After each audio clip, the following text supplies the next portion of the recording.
Hi, how are you? You know, it's been a while since some time since we've spoken and that I have shared. Right now it's currently 11:50, April 17th, I believe, 2012. We're going to speak in numbers of time. Anyhow, you know, I really find the language and the complexities of mathematics to be quite fascinating. The symbols, the teachings, the lessons, when we just go into compartment compartmentalizing. That that is such a word. For example, you know how we have zero, which is nothing, looks like a big circle, or an egg, elliptical, going round and round. And then you have that concept of the nothingness, or it's the void, and we look to fill it, you know, or cut up the pie in this circle and divvy it out. And one of the first things you notice when you go to divvy up that pie, put a line through it. Get that one, which becomes everything. Because after one becomes two, so you have now two halves that look like bows coming together, two people standing side by side without any nose or looking out into space, or you could turn them on their sides and they look like little boats, little vessels floating through time and space, whatever you want to call it. But that one you see then has those twos as I've just now shared. And then the twos become three, the Trinity, where you have the two pieces coming together to get creation and then coming out. I've spoken about that before, like the peace symbol coming into one and then it goes out. It's like a little airplane in a circle. And then you get the four, the first from that three. An excellent example to understand that is the banana, a piece of fruit. You unpeel it, and I don't know, many people know this, but not necessarily everybody.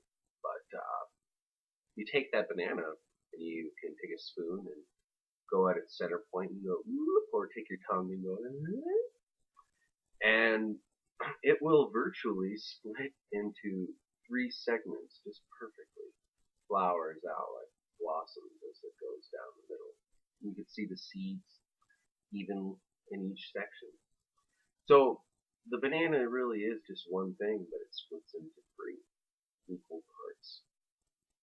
That fruit of the banana that we eat is all protected in this coating, which is the skin or peel, which represents that amazing core because it protects, it creates this shield or a foundation to grow within.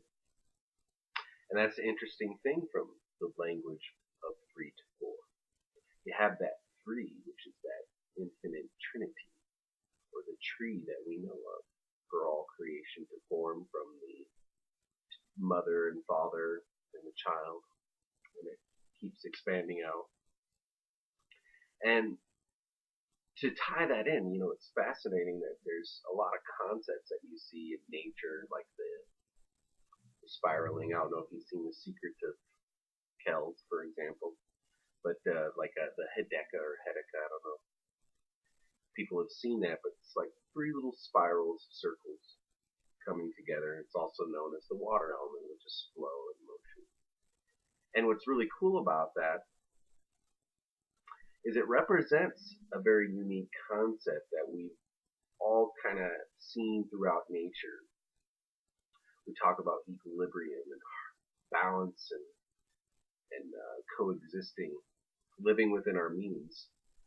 And there's three excellent words that you'll see in many cultures that speak of this type of concepts coming together into one. You have peace, harmony, and balance. And when we apply it to human or humanity, people, us two-eyed species,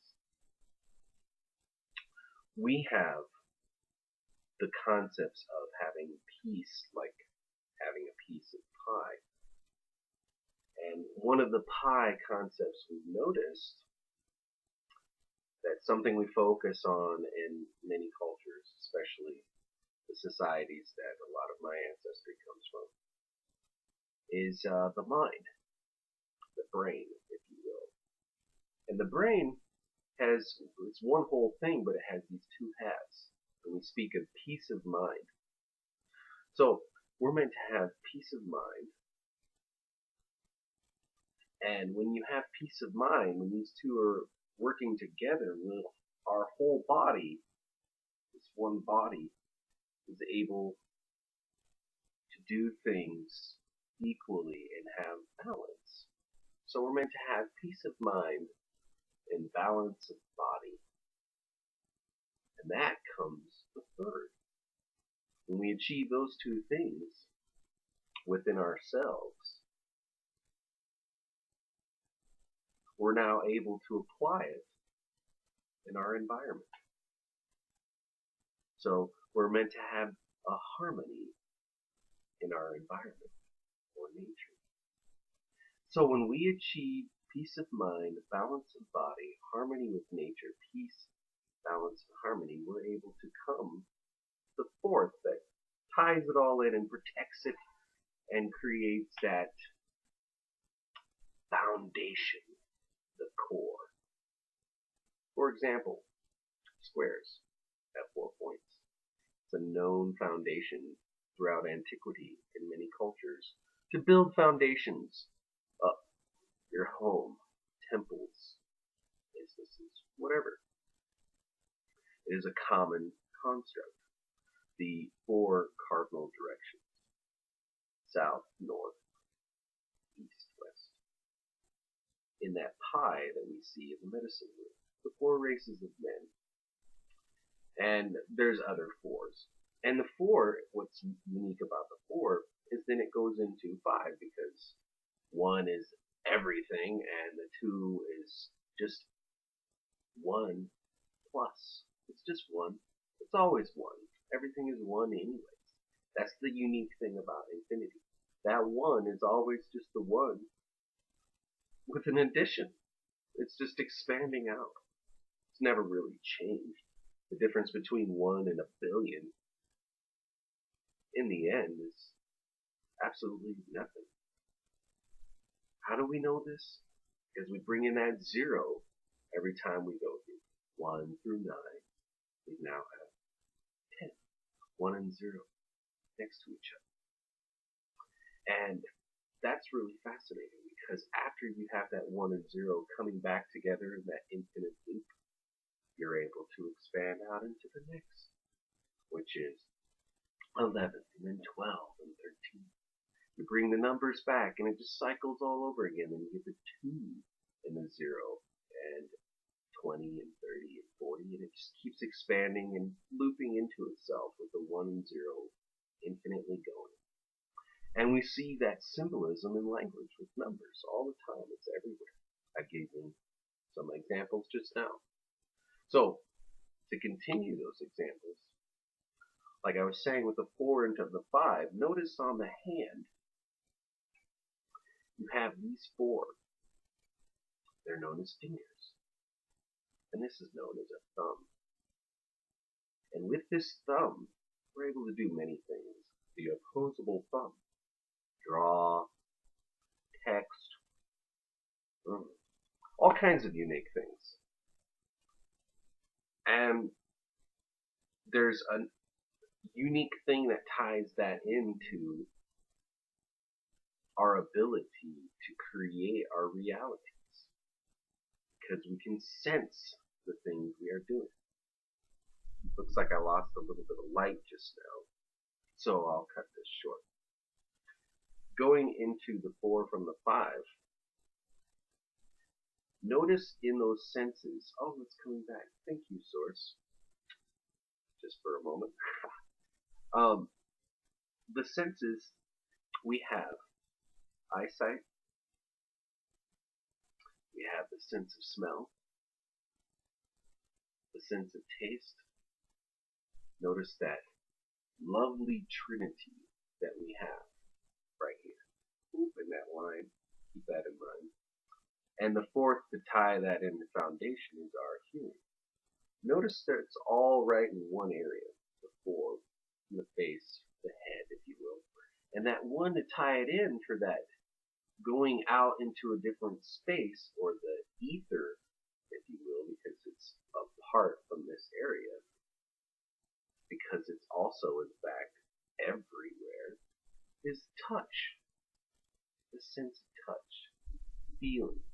And feeling is everywhere throughout our bodies. So it's a unique direction that we go from our foundation. We have that to build, and we go to a point, and we go there. And it can go in many directions and in many ways.